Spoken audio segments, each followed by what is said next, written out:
بالله من الشيطان اللعين الرجيم بسم الله الرحمن الرحيم اللهم صل لنبيك المجد من الحسن صلواتك عليه وعلى آله فيها الساعة وفي الساعة وليا وحافظا وقائدا وناصرا ونذيرا لعينا حتى تسكنه أرضك طوعا وتمتعه فيها طويلا.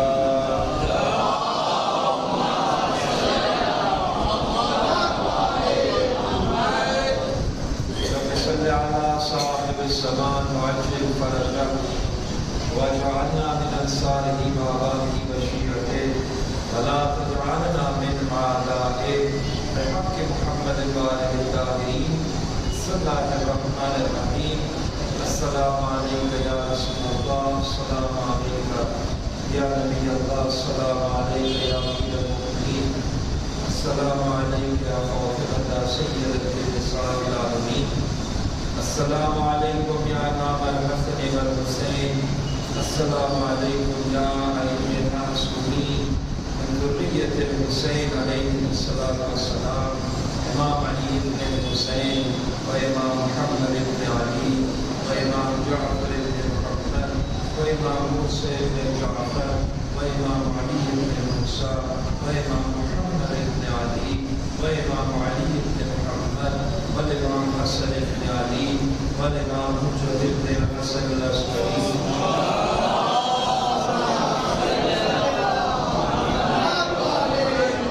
صلوات الله عليهم أجمعين. السلام عليك يا بقية الله من آدم يا أيها العزيز والسماوات والأرض وجعلنا من رزاقك الرجال واغفر لنا الكيل وتصدق علينا إن الله يجزي المتصدقين. اللهم صل على محمد وعلى محمد. أعوذ بالله من الشيطان اللعين الرجيم بسم الله الرحمن الرحيم. حاضرین السلام علیکم. سب سے پہلے اپنی طرف سے اور آپ سب کی طرف سے بارگاہ اہل بیت علیہ السلام میں اس مبارک مہینے کے عید غدیر کے لیے اور عید مباہلہ کے اس مبارک شب کی مبارکباد پیش کریں. الحمدللہ ہم سب آل محمد علیہ السلام کی محبت کے یہاں پر جمع ہوئے ہیں اور اس محبت کے سلسلے میں اور اس کا انجام کیا ہوگا آپ سنیں. دو حدیثیں کہ ایک شخص امام باقر علیہ السلام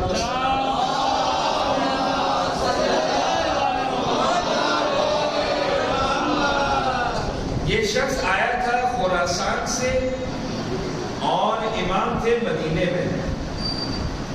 بہت لمبا سفر کر کے یہ شخص خراسان سے مدینے آئے تھے اور جب امام سے ملاقات ہوئی امام سے فرمایا مولا صرف آپ کی محبت میں یہ سفر طے کر کے میں آیا ہوں. اتنا جو لمبا سفر طے کر کے آیا ہوں اتنے ہفتوں کا جو بھی کس طریقے سے کیا ہوگا کہا مولا صرف آپ کی محبت میں میں نے یہ سفر طے کیا اور آپ سے ملاقات کرنے کے لیے آیا. امام نے کہا اس دنیا میں اگر کوئی انسان ایک پتھر کو بھی دوست رکھتا ہے نا روز محشر وہ پتھر کے ساتھ میں ہوگا.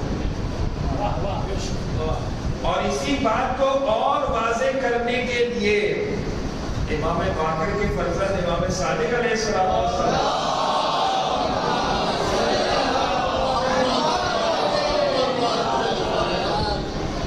امام کا ایک غلام تھا جس کا کام صرف یہ تھا کہ جب امام مسجد جاتے تو امام کی جوتیوں کو سنبھالتا، امام کی سواری کا خیال رکھتا. نوجوان تھا، خوبصورت تھا. ایک شخص اس کے پاس آتا ہے اسے کہتا ہے تو اتنا نوجوان اتنا خوبصورت اور تو یہ کام کر رہا ہے، امام کی جوتیاں سنبھالتا ہے، امام کی سواری کا خیال رکھتا ہے، تو میرے ساتھ میں چل، میں تجھے تیرے لائق کا کام دوں گا جس کا تو مستحق ہے نا ویسے تجھے اچھا کام دوں گا، تیری دنیا میں ترقی ہوگی۔ یہ غلام امام کے پاس آتا ہے، کہتا ہے مولا ایک شخص آیا ہے، کہتا ہے کہ تو میرے ساتھ میں چل، مجھے اچھا کام دے گا، میری ترقی ہوگی۔ اور پھر امام سے پوچھتا ہے مولا اگر میری ترقی ہوگی تو آپ خوش ہوں گے کہ نہیں ہوں گے؟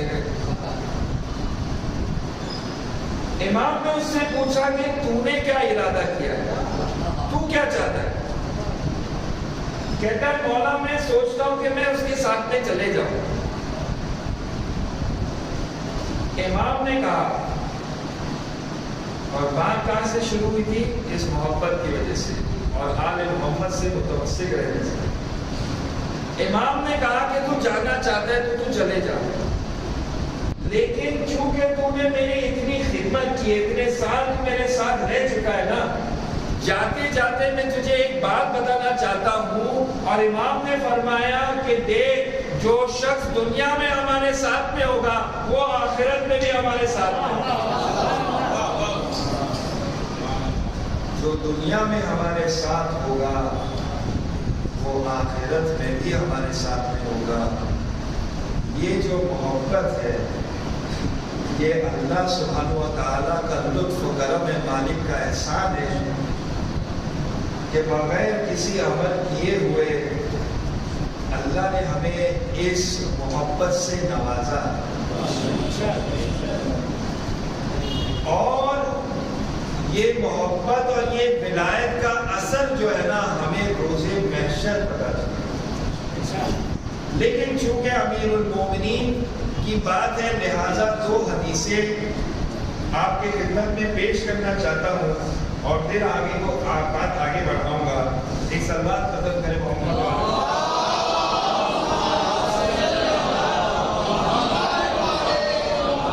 کہ رسول اللہ صلی اللہ علیہ وآلہ وسلم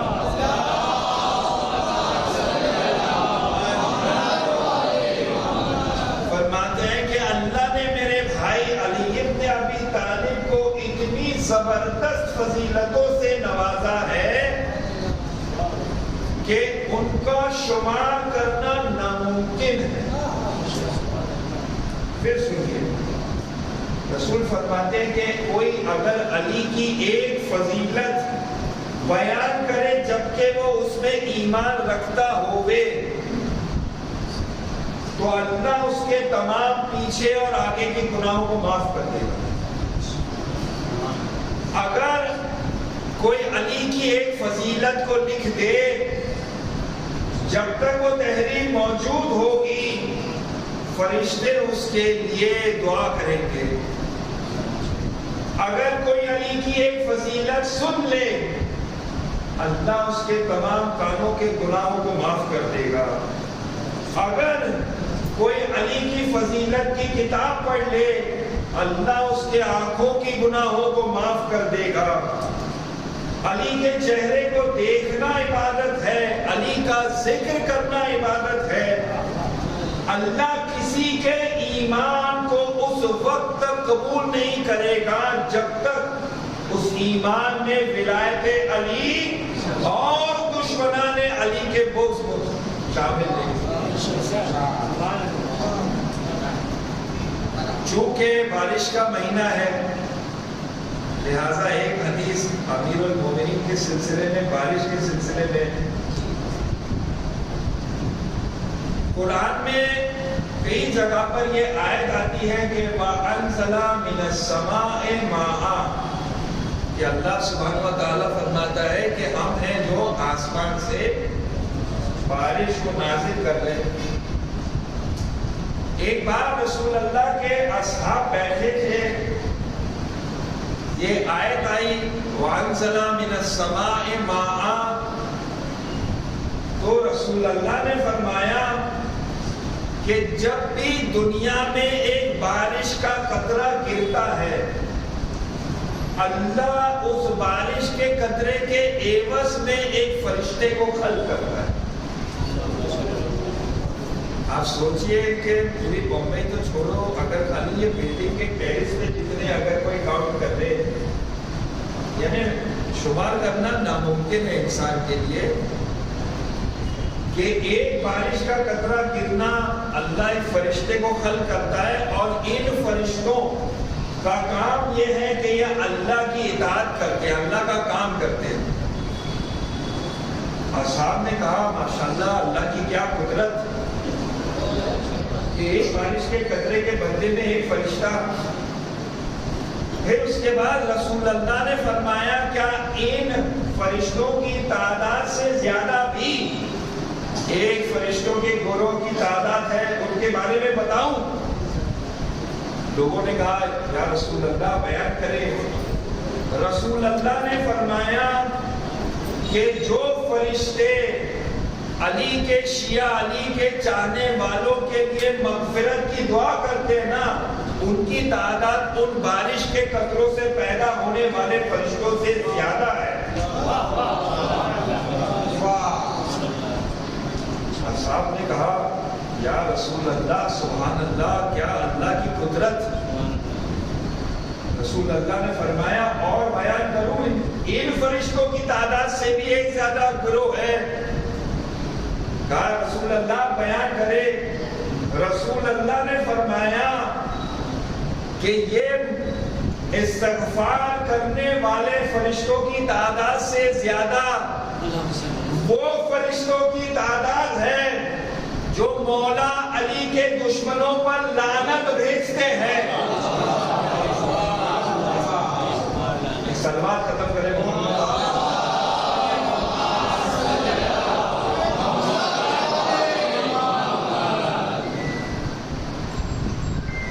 صرف ایک یا دو حدیثیں سنانا ہے مقصد غدیر کے سلسلے میں، تاکہ بات پہنچ جائے کہ ولایت ہوتی کیا ہے۔ رسول اللہ صلی اللہ علیہ وسلم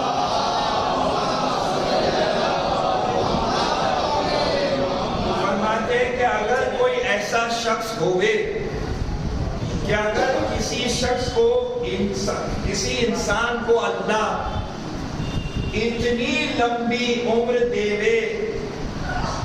کہ پوری زندگی میں اس نے 1000 حج کیے، وہ بھی بائی واکنگ، چل کر 1000 حج کیے ہوئے، یعنی زندگی تو 1000 سال سے زیادہ ہی ہوگی نا اگر کوئی انسان، کیونکہ حج تو 1 سال میں ایک ہی مرتبہ ہوتا ہے۔ 1000 حج اگر انسان کرے اور یہ پوری زندگی میں ہر رات اس نے عبادت میں گزاری ہوگی اور پورے 1000 سال میں ایسا ایک دن نہ گزرا ہوگے جب اس نے روزہ نہ رکھا، یعنی پورا دن روزہ رکھے، پوری رات عبادت میں گزارے 1000 سال کے لیے، اور پہاڑ کے پہاڑ جتنا سونا چاندی صدقے میں دے دے، پھر رسول فرماتے ہیں کہ اگر اس کے دل میں ولایت علی نہیں ہے تو اللہ اس کو منہ کے بل جہنم میں ڈالے۔ یہ ہماری ماؤں کا احسان ہے کہ ایسی سخت حدیث جو ہے نا ہم لوگ بہت ایزیلی قبول کر لیتے ہیں، ورنہ ہو سکتا ہے کہ ایک انسان کہے کہ 1000 سال کی زندگی، 1000 سال کی نمازیں، 1000 سال کے روزے، دنیا میں 1000 حج، اتنا سونا چاندی صدقے میں دینا، اور اس کے بعد بھی اللہ کے سامنے اس کے اعمال کی ویلیو 0، ثواب دینا تو دور، اللہ اس کو منہ کے بل جہنم میں ڈالے گا۔ اس حدیث کو سمجھنے کے لیے میدان غدیر میں پہنچنا ضروری ہے، کیونکہ میدان غدیر میں آپ جانتے تاریخ میں کیا ہوا۔ رسول اللہ نے حج مکمل کی، مدینے کی طرف روانہ ہوئے، جوفا پہنچے، غدیر خم پہنچے، وہاں پر جناب جبرائیل ایک بہت اہم آیت لے کر نازل ہوئے کہ کہا بسم اللہ الرحمن الرحیم یا ایھا الرسول بلغ ما انزل الیک من ربک، اے رسول اللہ نے جو آپ کو میسج دیا ہے نا وہ میسج کو آپ پہنچائیں، اور اگر اللہ کی طرف سے آپ نے اس میسج کو نہیں پہنچایا تو اللہ جیسے آپ نے اللہ کا کوئی میسج پہنچایا ہی نہیں۔ آپ اس آیت پر غور کریں، یہ آیت اس خدا کی طرف سے ہے جو کسی کے اعمال کو ضائع نہیں کرتا، وہ خدا جو سورہ زلزال میں فرماتا ہے کہ اگر کوئی ذرہ برابر بھی نیکی کرے گا روز محشر اسے دیکھے گا، اگر کوئی ذرہ برابر بھی برائی کرے گا روز محشر دیکھے گا، اور وہی خدا اپنے حبیب اپنے افضل ترین مخلوق سے کہہ رہا ہے کہ اے رسول اگر آپ نے یہ میسج نہیں دیا، اگر علی کی ولایت کا اعلان نہیں کیا تو اللہ کے سامنے آپ کی 23 سالانہ زندگی کی کوئی اہمیت نہیں ہے۔ اگر اللہ اپنے حبیب کے اعمال کو زیرو کرنے کے لیے تیار ہوئے تو کیوں ہم لوگ تعجب کریں کہ اگر کوئی شخص اعمال کے اعمال لے کر جائے لیکن بغیر ولایت کے جائے تو اللہ کیسے اس کے اعمال کو قبول کرے گا؟ کیسے اللہ اس کے اعمال کو قبول کرے گا؟ یہ تو ویسے ہی ہو گیا جیسے ایک انسان ہوئے رات بھر عبادت کرے، دعائیں پڑھے، قرآن پڑھے، نماز شب پڑھے، حتیٰ کہ نماز صبح کا وقت ہو جائے اور نماز نافلہ پڑھے اور تمام مستحبات کے ساتھ میں نماز صبح کی 2 رکعت نماز پڑھے اور خوش ہوئے کہ الحمدللہ اللہ نے رات بھر عبادت کرنے کی توفیق عنایت کی، ہم کریں ماشاءاللہ سبحان اللہ، اللہ آپ کے اعمال کو قبول کرے۔ لیکن وہ شخص کہے کہ میں نے سب اعمال انجام دیے، صرف ایک چیز رہ گئی، میں نے وضو نہیں کیا۔ ہم کہیں گے آپ نے کیا کیا؟ اتنی عبادت صرف وضو نہیں کیا۔ ہم کہیں اللہ کے سامنے اعمال کے لیے اللہ نے شرط رکھی ہے بغیر وضو کے نماز ہوتی ہی نہیں ہے، جیسے بغیر وضو کے نماز نہیں ہوتی ہے ویسے ہی بغیر ولایت امیر المومنین کے کسی کا ایمان ہی نہیں ہوتا ہے۔ ایک سلوات قدم کرے محمد علیہ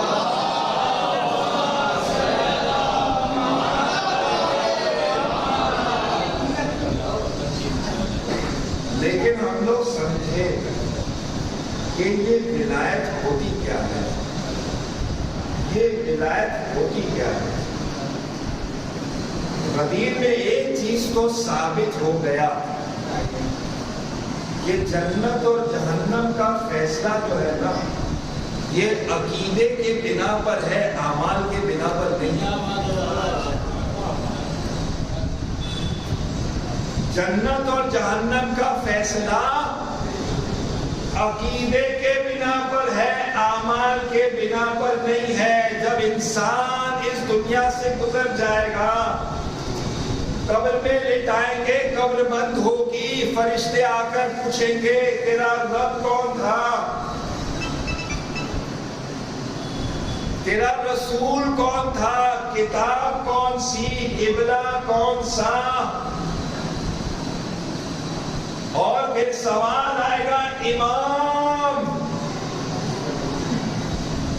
اگر یہ تمام سوالوں کے صحیح جواب دیے تو اس کے بعد فرشتے پوچھیں گے اچھا بتاؤ اعمال کیا کیے، نماز پڑھی کہ نہیں، روزہ رکھا کہ نہیں، اور اس میں یہ بات سے بات ملتی ہے۔ لہذا یہ رسول اللہ کی جو حدیث ہے کہ خدا کے سامنے افضل ترین عبادت کا نام نماز ہے.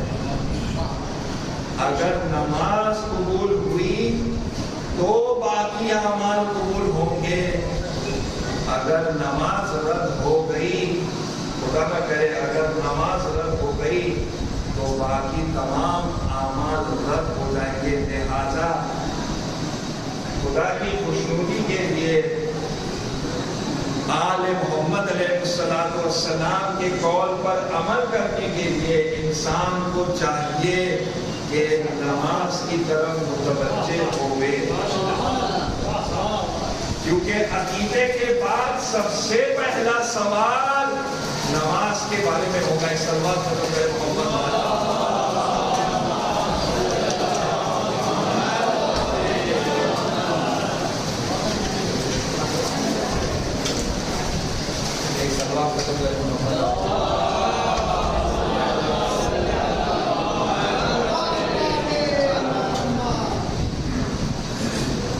بس 2-4 منٹ اس میں ایک دو مثالیں کے ذریعے سے مثال کے ذریعے سے آپ سمجھیں کہ ولایت ہوتی کیا ہے. قرآن مجید میں ایک آیت ہے جسے آیت مودت کہتے ہیں کہ جب لوگ رسول اللہ کے پاس آیا کہا رسول اللہ آپ نے ہمیں ایمان سکھایا، نماز سکھائی، ہم تو جیسے جانور تھے آپ نے ہمیں انسان بنایا، ہم آپ کو اس محنت کا کیا اجر دے سکتے ہیں؟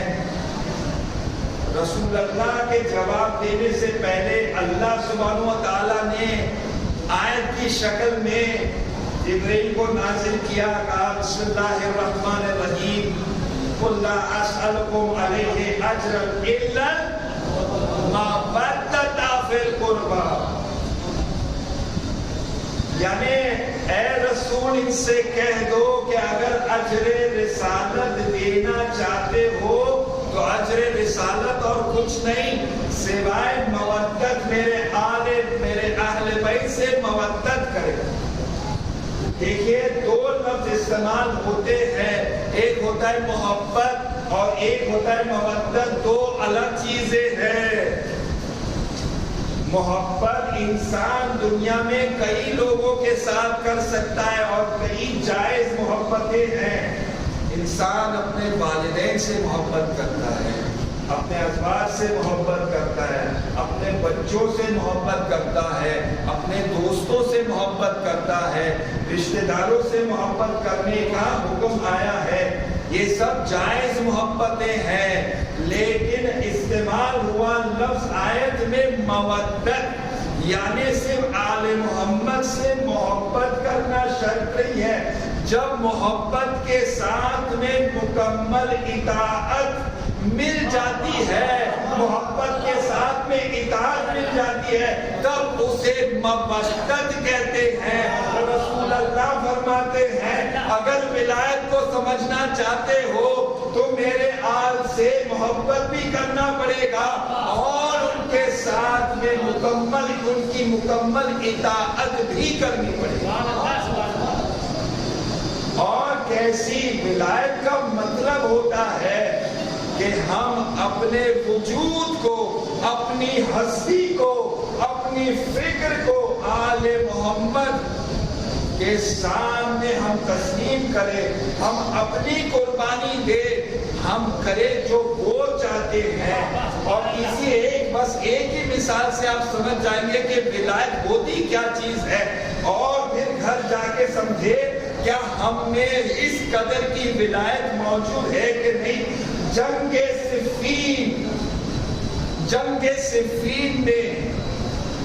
صفین جو امیر المومنین اور معاویہ ملعون کے درمیان جنگ لڑی گئی تھی، جنگ صفین میں امیر المومنین کے لشکر کے جو کمانڈر تھے ان کا نام ہے مالک اشتر.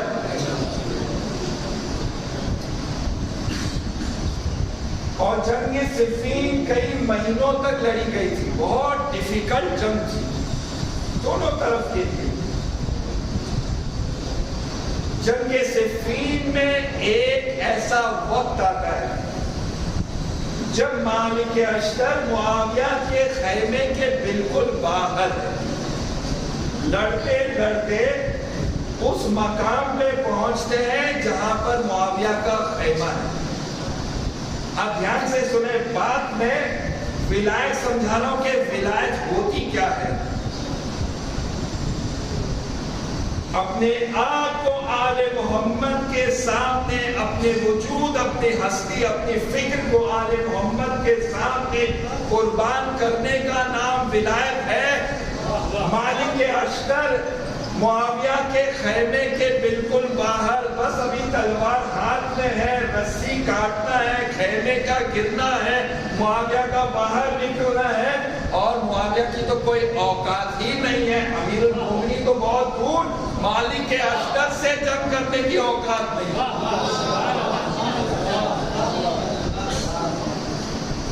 رسی کاٹنے والے تھے کہ امیر المومنین کی طرف سے ایک نمائندہ آتا ہے، کہتا ہے مالک امیر المومنین نے بلایا۔ آپ سمجھ رہے ہیں؟ مالک اشتر کے دل میں معاویہ کے لیے کتنی بغض ہوگی نا، سب سے جو امیر المومنین سے اتنی محبت کرنے والے مالک اشتر، امیر المومنین کا سب سے بڑا دشمن معاویہ، اب اس کے اللہ نے اس کو اس مقام پہ رکھا، بس ایک منٹ میں یہ شرف حاصل ہو سکتا ہے کہ معاویہ کو مالک اشتر قتل کر سکتے ہیں۔ قتل کرنے والے تھے کہ نمائندہ آتا ہے، اے مالک امیر المومنین، مالک اشتر نے، میں نہیں جانتا کہ اگر ہم اور آپ وہاں پر ہوتے تو کیا کرتے۔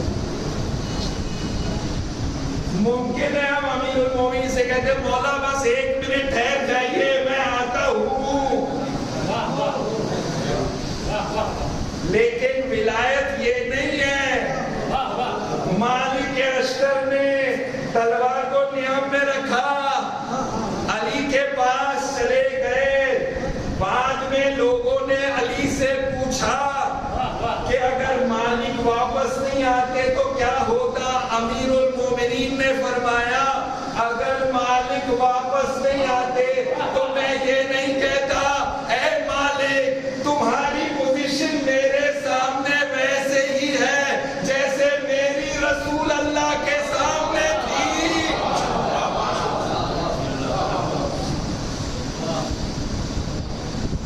ولایت کا تقاضا یہ ہے کہ انسان اپنے آپ کو آل محمد کے سامنے قربان کر دے، ان کی فکر کو اپنی فکر پر ترجیح دے،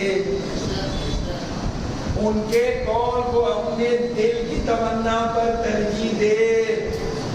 اور آج مسائل کی منزل نہیں ہے، انشاءاللہ بس کچھ دو ہفتے میں جب کربلا کا تذکرہ ہوگا تب مولا عباس کو یاد کر لینا اور سمجھ لینا کہ اسی کو ولایت۔ مولا نے کہا یہاں پر خیمے لگا تو عباس نے کہا مولا جیسے آپ کریں۔ ولایت کا تقاضا یہ ہے، انسان کو چاہیے کہ اپنے آپ کو آل محمد کے ساتھ میں تسلیم کرے اور صبح شام، چونکہ عید کی شب ہے، ہمیں اور آپ کو چاہیے بارگاہ آل محمد علیہ السلام میں جائیں اور ان سے عیدی طلب کریں اور کہیں کہ اے آل محمد علیہ السلام، اے پنجتن پاک، آپ کو خدا کا واسطہ، خدا کی محبت کا واسطہ، اللہ آپ کے طفیل میں امام زمان علیہ السلام کے ظہور میں تاجیل فرمائے، ہم سب کو امام زمان کے اعوان انصار نوکروں میں شمار کرے، بطور عیدی آل محمد سے طلب کر رہے ہیں کہ اس سال اور ہر سال حج بیت اللہ، زیارت قبر نبی، تمام ائمہ معصومین کی قبروں کی زیارت کی توفیق ہمیں اور آپ کو عنایت کرے۔ آل محمد کی بارگاہ میں بطور عیدی در روز محشر ہماری ذریت میں، ہمارے اور ہمارے ذریت میں ہمارے دلوں کو آل محمد کی محبت سے منور کرے۔ در روز محشر ہمارے اور ہمارے دلوں میں دشمنان آل محمد کی بغض عنایت کرے۔ آل محمد سے یہی طلب کرتے ہیں کہ ہمارے دلوں میں غم حسین میں اضافہ کرے، ہماری آنکھوں کو غم حسین میں بہنے کی توفیق عنایت کرے، ان آنسوؤں کو رومال جناب زہرا سلام اللہ علیہا میں جگہ عنایت کرے، اور اسی محبت اور اسی ولایت پر ہمیں موت اللہ عنایت کرے۔ الحمدللہ الذی ہدانا لہذا وما كنا لنهتدي لولا ان هدانا الله، الحمدللہ الذی ہدانا لمعرفته وخصنا بولایته ووفقنا لطاعته، شکرا شکرا شکرا شکرا شکرا شکرا۔ ان اللہ وملائکته یصلون علی النبی یا ایھا الذین آمنوا صلوا علیہ وسلموا تسلیما۔